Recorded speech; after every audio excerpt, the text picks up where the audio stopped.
You want to hear a scary story? Most people have no idea how much money they spend every month! That was totally freaky, right? So I'm going to throw out some statistics to you. And these statistics should scare you.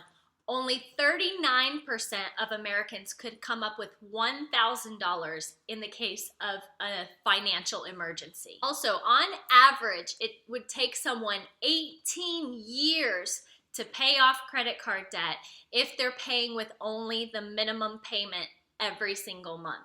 In 2018, the average debt carried by a person or family was $38,000. Saving money is so important because money is time and money is freedom, and you want more of both. So what I want to work with you on today is I want to help you find out how to better track your monthly expenses so that you know where every single penny is going and you can save more money. It's a lot easier to save money when you know where your money is going every single month. And to do that, what I have for you is, if you like, I have a monthly expense tracker that you can get on my blog, and I will put the link down in the description and you can grab that if you're a paper person. You can also just use a journal to jot down the monthly expenses as you incur them, and just keep your receipts and track it that way.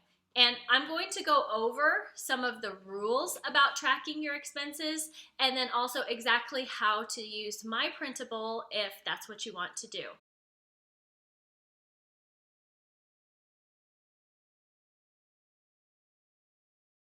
My husband grew up in extreme poverty in China, and I had a pretty normal middle-class average life, except that my parents passed away very young. I was literally a penniless orphan when I graduated college. Not only penniless, I was $25,000 in debt. My motto is less stuff, more money, live happy. And if having less stuff and more money and being a lot happier sounds good to you, what I want you to do right now is go down and hit the subscribe button to follow me on my channel. Please don't forget to ring the bell so that you can get a notification if I go live or if I'm sharing new information.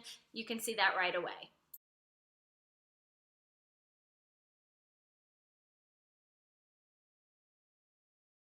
So as far as tracking monthly expenses, there's going to be 3 rules that you need to follow. Rule 1, you have to be consistent. I want you to track for 30 days, 1 full month, all of your expenses, which brings us to rule number 2. You have to be honest. Every single cent needs to be tracked. I know it's so tempting to not write in that maybe parking ticket that you got parking on the wrong street. And rule 3, either use a monthly journal or my tracker that I've already showed you, because it's going to be very hard to remember these things. Like, no one can store this much information in your head. You think you can, but you can't. Trust me, you're going to forget something, and that's why you need to write it down so you can hold yourself accountable. Now, something else related to budgets that I want to talk to you about is fixed versus flexible expenses. There are some different definitions. Generally, fixed expenses are ones that they don't change every month. So, for example, your mortgage or your rent, that's probably not going to change from month to month. Childcare costs are another example of something that's pretty fixed. It's unlikely to change from month to month. If you're using my monthly expense tracker, you can see over here I have a column that's for fixed expenses, because you're pretty much just going to have a one-time payment. What you're going to do is, if you're not using my tracker and you want to just do it yourself in a notebook, what you need to sit down and do is just brain dump all of the things that you're going to be spending money on, to your utilities, home care, child care, food, etc. So here are some of the examples of fixed expenses that I have on mine. Mortgage, rent, home insurance or HOA fees, property taxes, car payments, TV and internet and electric bill, so all those utilities, now those are what I'm putting in the fixed expenses. Now, as far as flexible expenses, those are the ones that you're probably going to have multiple payments that are incurred throughout the month. So for example, groceries. You're probably going to shop more than once a month for groceries. But eating out or dining out is another, and work lunch counts too, by the way. So don't forget your work lunches, even if you're just grabbing a croissant. Shopping expenses, expenses for kids, like if you have to buy diapers, if you have to buy wipes, all of these things are expensive. Formula for your baby, right?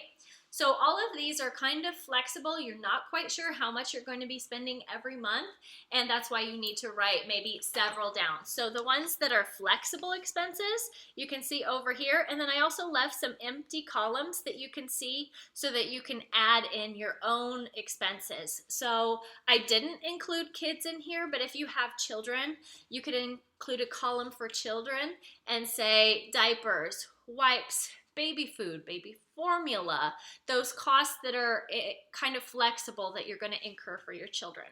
Now that we've been kind of talking about it for a minute, I'm sure you're thinking to yourself, oh boy, I know some areas that I probably need to work on.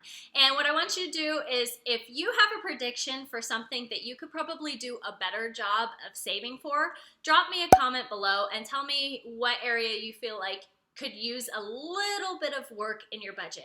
So every time you make a purchase, I want you to save your receipt. And if you're at work, just save them up throughout the day. And then when you come home, take your pile of receipts and sit down with your notebook or with the expense tracker and start jotting down every single receipt. If it's a receipt, it's probably going to be in here. These are not going to change. This is where you're going to start seeing lots of different receipts building up. And then at the end of the month, what you're going to do is you're going to take everything and tally it up. So for me, for this expense tracker, which is why you should probably go get it, it's super easy. For the fixed expenses, you're just going to add up that one line. That's going to give you a total for fixed expenses. And then for each flexible expense column, you're going to get your own tally. So for example, at the end for grocery, you're going to tally all of the grocery purchases that you made at the bottom. All of the times that you ate out or grabbed lunch with your coworkers or whatever. Got a coffee at Starbucks, you're going to put that at the bottom. Shopping, if you guys had to make any clothing purchases, or you were shopping for something for your car, paying off parking tickets. So you're gonna, at the end of the month, then tally all the columns and then add those together, and that's going to be your total monthly expenses. I know I was super duper shocked when I wrote everything down when I first started doing this, like more than a decade ago. And the two big areas that I found that I was really failing on were eating out and also grocery shopping. So that we had to really work on trimming the fat from those areas in our life. Now, if some of you are like me and you're a visual learner and you're like, wow, this sounds great, but like I totally don't get it, I've got you. What I'm going to do now is I'm going to take my monthly expense tracker, and I am going to actually start writing down as if I'm tracking monthly expenses for a fake family. They're going to be called Claudia and Phil. And Claudia and Phil are going to let us peer into their lives and into their budget. And I'm going to show you how I would be filling out their expenses as if I was them. Actually, first, let me tell you a little bit about Claudia and Phil. They're just an average young couple. They have 2 young children, and to make things easy, I'm going to say that their annual income is $60,000, which is $5,000 per month combined after tax. So this is going to be an after-tax income, just to make things nice and clean. So Claudia and Phil have 2 young kids. They make an annual income of $60,000 per year, $5,000 per month after tax. So let's go through. They don't own their own home, they rent, and their rent is $1,000 per month. Because they don't own their own home, they don't have HOA fees, but they do have to have renter's insurance, which is $16 per month. They do not pay on their car. They were able to pay off their car, so they have 0 car payments, but they do have car insurance, which is $100 per month. Now, if you have something that's paid either yearly or every 6 months, like sometimes renter's insurance or car insurance, what you do is take the number of months that you make that payment and then that lump payment and divide the lump payment by the number of months. Their phone, they're on a shared plan, and that is $100 per month. Childcare costs them $1,050 per month. Their life insurance policy is $50 per month. And they have a combined TV and internet bill, and that comes out to $65 per month. Their electric costs them about $75 per month. The water bill and the sewer bill are paid together, and that's $25 per month. So I'm just going to arrow down for that one. The gas bill is $80 per month. And they have some medical costs like prescriptions that they need filled, and those cost them $50 per month. They're still paying off their college debt, and their payments amount to $200 per month. Phil has a gym membership, and that costs him $40 per month. And besides the fixed expenses that I have here, of course, they need health insurance, which is $200 per month. And they have a Netflix subscription, which costs them $10 per month. So if we total all of their fixed expenses, that's going to come to $3,061 per month. Okay, so now we're going to come over to variable expenses, and we're going to start with groceries. I'm going to start with the total and then just make up some numbers. So their total is going to be $882 per month.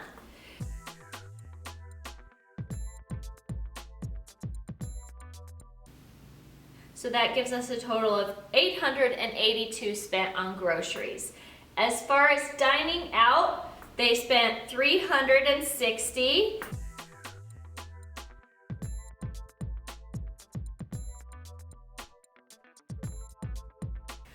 Activities, we're going to say that they spent $200 on activities, and we'll just call that 100 and 100. $200 this month on activities. For shopping, they also spent $200.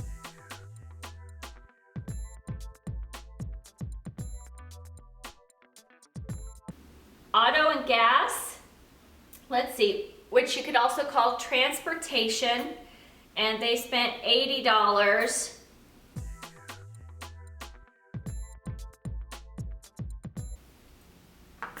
Travel, they spent $0 in travel, but they do have children, so their kids' stuff for some diapers and wipes and things, their total was $80 for that. 40 here, 20 there, and another 20 to give us 80.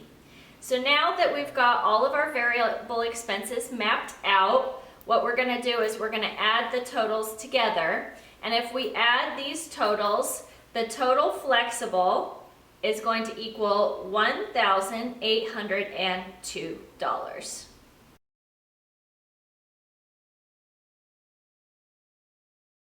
So now that we've got our two totals, we've got our totals for fixed expenses and we've got our totals for our variable expenses, we're going to calculate our savings. So the savings you calculate by saying total income, which for Claudia and Phil is $5,000, minus total expenses. So if we add these two expenses together, $3,061 plus $1,802, Our total expenses are $4,863.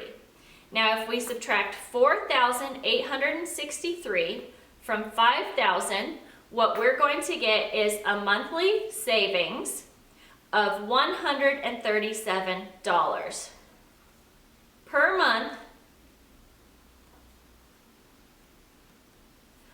$137. I know I have horrible handwriting. It's so embarrassing, which means annually they save $1,644. If you multiply 137 per month times 12 months, you get $1,644 of savings. As far as areas to improve, this is where you can take notes as to things that you think you could stand to improve on. So I think their grocery bill could definitely be improved on. What do you guys think? This video is all about how to track your monthly expenses, and now I think you have a better idea of how to do that. I plan on sharing some other videos that are going to help you learn how to find extra money in your budget, trim the fat in the unnecessary places, maybe even some tips for attracting additional income and wealth without feeling that you're sacrificing all of your happiness. So I hope that you found this video helpful, and if you found it helpful, please hit the thumbs up button and maybe even share with someone you know, maybe your husband or a significant other who needs a little bit more help with their budget. If having less stuff, more money, living minimally so that you can get out of debt, save more money, maybe even retire early sounds good, what I want you to do is I want you to go down and subscribe to my channel. Make sure you hit the bell so that you can be notified when I share more videos, and I can't wait to talk again soon.